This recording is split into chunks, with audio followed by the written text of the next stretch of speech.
We tried at least 3 keys because she has quite a low voice, but she chose quite a high key for her. With a little Spanish feel. No. I'm Clément Ducol. I am Camille. And we're going to take you behind the song Mi Camino, sung by Selena Gomez.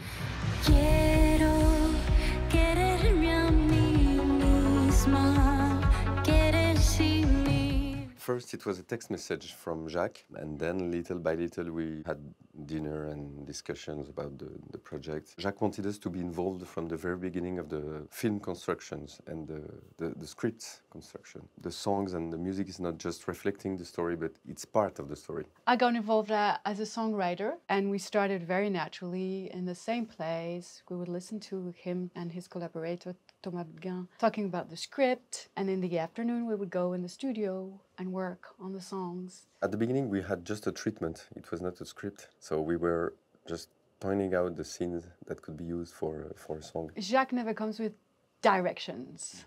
He's a director, but he comes with questions. Mi Camino came after 3 different song suggestions on the same thing. We had Bienvenida, that worked very well, rebellion song. And then we had a second song, Rita runs into Jesse in the nightclub, and Jesse's just rebelling. And that was a little redundant. We had like a punk song, rebellion song, and an even punkier song. After different tries, Jacques told us he wanted the song to be much deeper, much more sentimental, much more sounding like Selena herself as a woman. Mexican Spanish is her father's language, and she had spoken it until the age of 7. She enjoys it a lot, and we let her keep her slight American accent. We adapted to the cast, and we thought it was really nice that Selena brought her American side to it. It was nice to have that feel in the song and to let it breathe.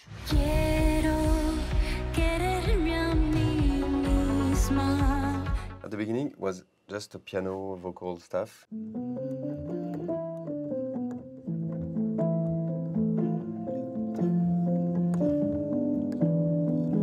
It was very intimate and very nostalgic. We wrote the song for Selena at first with just a piano.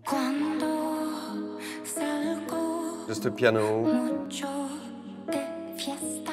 So first we had this piano. It was a felt piano. Felt piano, it's just a piano with a mute, and the hammer are hitting the felt and not directly the string. Jacques wanted to sound like a 80s hit that people were dancing to in this nightclub, so it had to sound like a vintage song. We began to add some keys and that kind of stuff.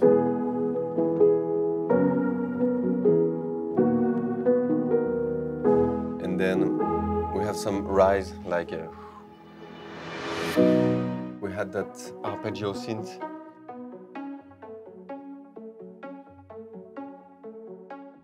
When we started with Selena, it was mainly synth, but a piano, so it was easy to transpose with her. And I remember we tried at least 3 keys, because she has quite a low voice, but she chose quite a high key for her, I guess because it made the song a little brighter. Como soy, quiero amar a la niña que no me dejaron ser. So you see, it's quite trebly. It sounds high.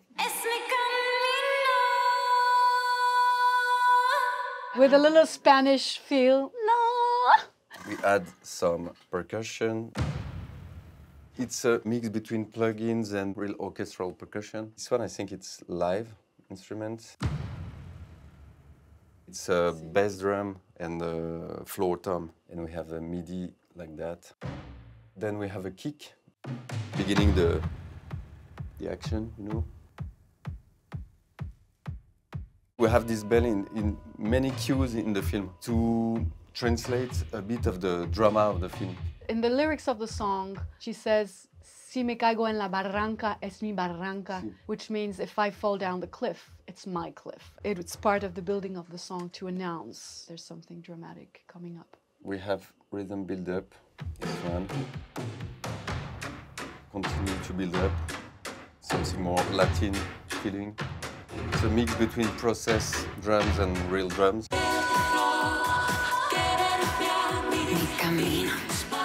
For the more classical side, nostalgic side, we have also a real orchestra playing on the chorus.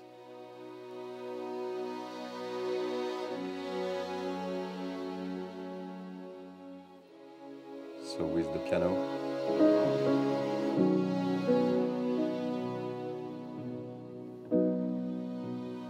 So if I play only that, it's very nostalgic, but then all the keyboards,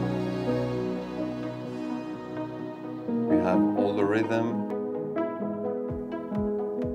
So there's both worlds. What ties it together, it's the choir. So it's real choir, singing by Camille, but very affected.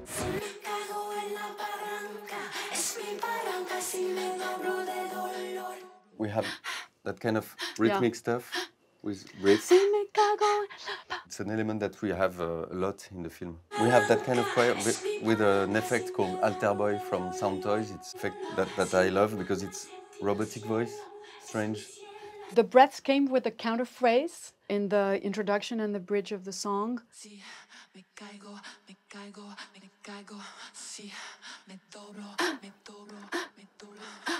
I love the fact that at the end we have brass ensemble who is playing for real. I mean, it's a real brass. It's mixed with fake brass, and we put a sidechain on it, so it's pumping.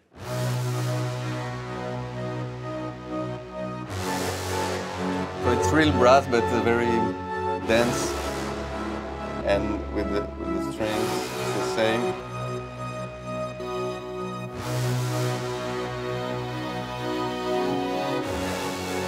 Strings also.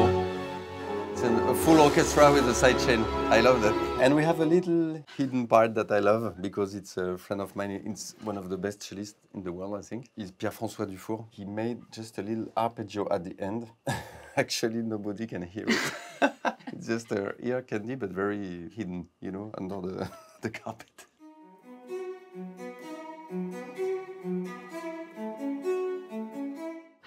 Scene. Yeah, I love that scene too. Selena Gomez and Gara Ramirez, who's Gustavo, her boyfriend in the movie, got on very well. They were playing and it shows on screen. They allowed themselves to sing on top and to karaoke for real, and they laugh and they sing a little out of tune. And it's a turning point, actually. And it's a turning point. The scene is seen from Rita's eyes looking at the two lovers. She could think that Jesse is being superficial, is taking risks, but Rita is actually gonna melt like us because she sees what is love and she feels like being in love too, watching the scene, and she forgets about her fears and judgments. It is not said, but it's understated.